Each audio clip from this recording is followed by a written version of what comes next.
कई बार हम जब कपड़ों पे प्रेस करते हैं तो हमारे कपड़े जल जाते हैं, क्योंकि आयरन की या तो स्पीड तेज़ होती है प्रेस की, या फिर कई बार क्या होता है कि जो प्रेस के ऊपर इस तरीके के जो दाग होते हैं ना, ये हमारे कपड़ों पे लग जाते हैं। तो इसके लिए मैं आज मीशो से मैंने एक चीज़ मंगवाई है, वो आपके साथ में शेयर करती हूँ। इस प्रोडक्ट को आपने अपनी आयरन की शीट के ऊपर इस तरीके से लगा देना है, जैसे मैंने आपको यहाँ पे फिक्स करके दिखाया है।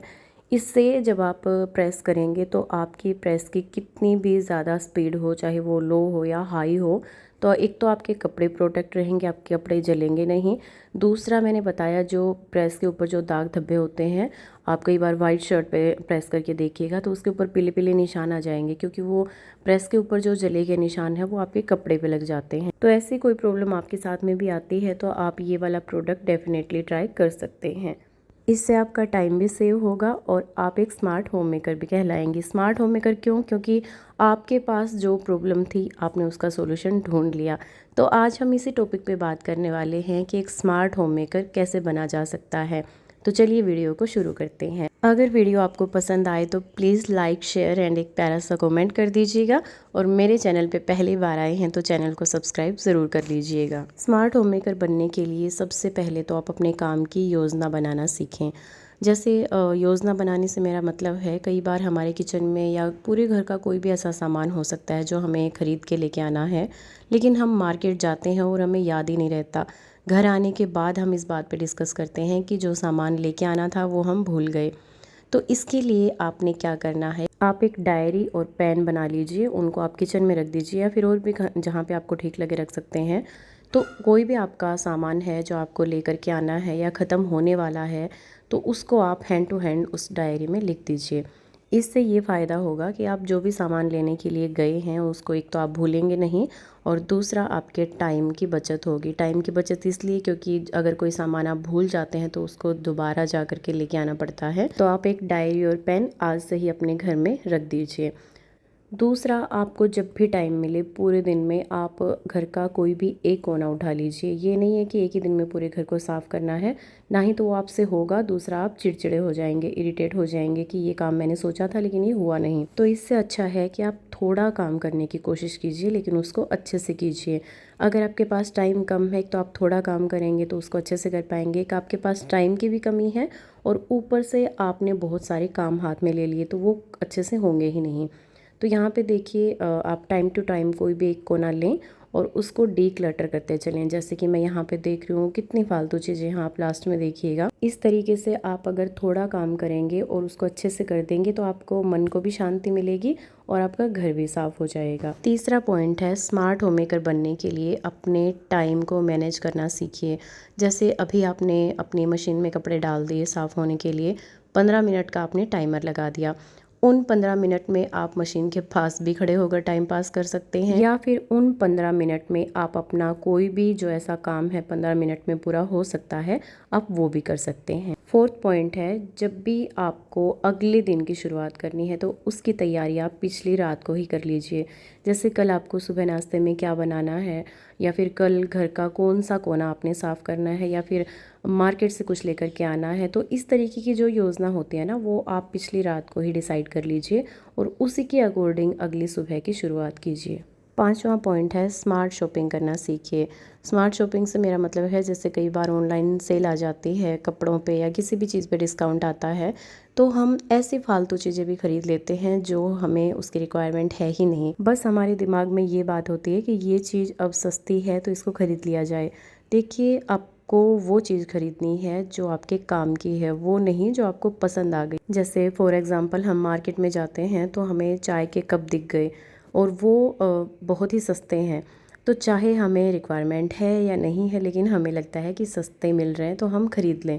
तो देखिए, आप जितना ज़्यादा सामान अपने घर में भरेंगे तो पैसे तो ख़राब आपके हो ही रहे हैं, साथ में आपका टाइम भी ख़राब होगा। टाइम इस वजह से, आप कोई भी सामान अपने घर में लेकर के आएंगे तो उसकी साफ़ सफाई भी आपको रखनी पड़ेगी। तो ऐसी चीज़ों पे अपना टाइम और अपने पैसे बिल्कुल ख़राब ना करें। अगला पॉइंट है, अपना बजट प्लान करें। जैसे आप मंथली क्या क्या चीज़ें खरीदती हैं, कहाँ पे गए, क्या क्या आपने खाया पिया, वो सारी चीज़ें ना आप एक डायरी में लिख लीजिए या फिर अपने फ़ोन में भी सेव कर सकते हैं।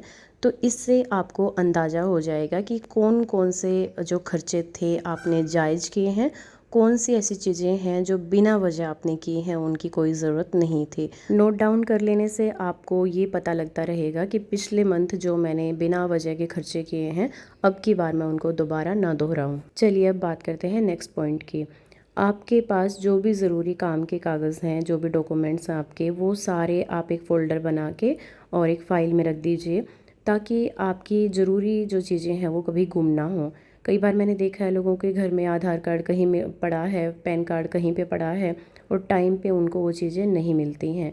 तो इस तरीके से आपने नहीं करना है। जो भी आपकी ज़रूरी चीज़ें हैं, डॉक्यूमेंट्स हैं, उनको एक फ़ाइल बना करके उसमें रख दीजिए। अगला पॉइंट है, अपने घर के हर सदस्य से ये बात कहें कि जो सामान उन्होंने उठाया है उसको वहीं वापस रखें।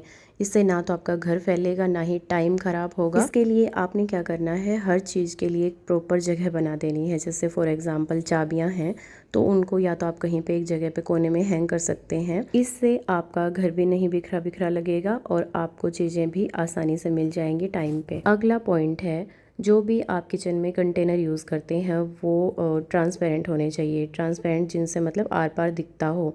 इससे क्या फ़ायदा होगा, जो भी आप मसाले उनमें डालेंगे तो वो आपको दिख जाएगा। अगर आपके पास में वैसे डब्बे हैं जो ट्रांसपेरेंट नहीं हैं, तो आपको इस चीज़ के लिए अब पैसे नहीं लगाने हैं कि ट्रांसपेरेंट डब्बे ही खरीदूंगी। आप क्या कर सकते हैं, जो भी आपके पास में डब्बे हैं उनके ऊपर एक चिट बना के लेबल लगा दीजिए। मतलब कि हर डब्बे पे लिख दीजिए कि इसमें चाय पत्ती है, इसमें चीनी है, इसमें नमक है। इससे आपकी तो टाइम की बचत होगी, क्योंकि अगर लेबल होगा तो आपको पता रहेगा कि कौन से डब्बे में कौन सा सामान है। इस तरीके से अगर आपकी किचन को किसी और ने भी यूज़ करना है तो वो आसानी से कर पाएगा। मेरा अगला पॉइंट है, जब भी आप खाना बनाते हैं तो इस तरीके से बनाइए कि आपके घर में इतने मेंबर हैं, इतना ही खाना आपने बनाना है। गाय या डोगी की रोटी जो आपने निकालनी है वो निकाल दीजिए। उसके बाद जो खाना बनता है वो अपने हिसाब से बनाइए, जितना आपने खाना है। क्योंकि हम क्या करते हैं कि फालतू सब्जी बना लेते हैं, उसको फ्रिज कर देते हैं कि सुबह काम आ जाएगी। तो इससे अच्छा है कि आप फालतू खाना ना बनाएं। इससे सबसे बड़ा फ़ायदा यही होगा कि आप बासी खाना खाने से बच जाएंगे। मेरा अगला पॉइंट है, अपने बच्चों को जैसे अपना जो भी सामान है वो अपने खुद से उठाना, खुद से रखना। खेलने के बाद में अपने टॉयज़ खुद समेट कर रखना, या अपने स्टडी टेबल को साफ़ कर दिया कपड़ा ले करके, या फिर अपने स्कूल बैग को अपनी जगह पे रख दिया, अपने शूज़ निकाल लिए, अपने शूज़ पहन लिए। इस तरीके की चीज़ें ना अपने बच्चों को ज़रूर से ज़रूर सिखाएं। इससे क्या होगा, एक तो आपका खुद का जो टाइम वेस्ट होता है इन चीज़ों में वो भी, उसकी भी बचत होगी। दूसरा, आपका बच्चा कुछ सीखेगा, उसको ज़िम्मेदारियाँ पता लगेंगी कि इस तरीके से ये काम करना होता है। अगला पॉइंट है, जो भी आपके ज़रूरी कॉन्टैक्ट हैं, वैसे तो आपके फ़ोन में सेव होंगे, लेकिन एक डायरी पे भी नोट डाउन कर लीजिए। आपके पड़ोसी के एक दो पड़ोसी का नंबर ले लीजिए, क्योंकि इमरजेंसी का पता नहीं लगता। और ज़रूरी नहीं है कि फ़ोन में नंबर है तो वो रहेगा ही, कुछ भी कोई भी कारण हो सकता है, फ़ोन से नंबर डिलीट भी हो सकते हैं। तो जो भी ज़रूरी आपके कॉन्टैक्ट हैं उनको आप नोट डाउन करके भी रखिए डायरी में। अगला पॉइंट है, जब भी कई बार एकदम से घर में मेहमान आ जाते हैं, आपको पता भी नहीं होता कि कोई आने वाला है, तो हम हड़बड़ा जाते हैं कि अब क्या खाने में बनाऊँ, एकदम से क्या कर पाऊँगी, कुछ नहीं हो पाएगा। तो देखिए, उस सिचुएशन में आपने क्या करना है, जितना आप खाना बना सकते हैं आप बना लीजिए, बाकी आप बाहर से मंगवा सकते हैं। इससे क्या फ़ायदा होगा कि एक तो आपको टाइम मिल जाएगा उनके साथ बैठने का, टाइम स्पेंड करने का। दूसरा, आप इरिटेट नहीं होंगे। ये बहुत ज़रूरी है, जितना आप खाना बना सकते हैं उतना बनाइए, बाकी आप बाहर से भी ऑर्डर कर सकते हैं। मेरा लास्ट पॉइंट है, अगर आपका घर छोटा है, स्पेस की कमी है, तो प्लीज़ फालतू की चीज़ों को ला ला के ख़रीद के अपने घर को गोदाम ना बनाएं। क्योंकि कम सामान होगा तो आपको साफ़ सफाई करने में भी आसानी रहेगी, आप अपने घर को मैनेज कर पाएंगे अच्छे से। तो जी, ये कुछ पॉइंट्स थे जो मैंने आपके साथ में शेयर किए, जो आपको बनाएंगे एक स्मार्ट होम मेकर। आज की वीडियो को आप अपनी फैमिली में भी शेयर कर दीजिएगा। मुझे उम्मीद है कि सबकी कहीं ना कहीं इस वीडियो से हेल्प होगी काम को आसान बनाने में। तो चलिए, आज की वीडियो में इतना ही, मिलते हैं नई वीडियो के साथ में। तब तक के लिए बाय बाय।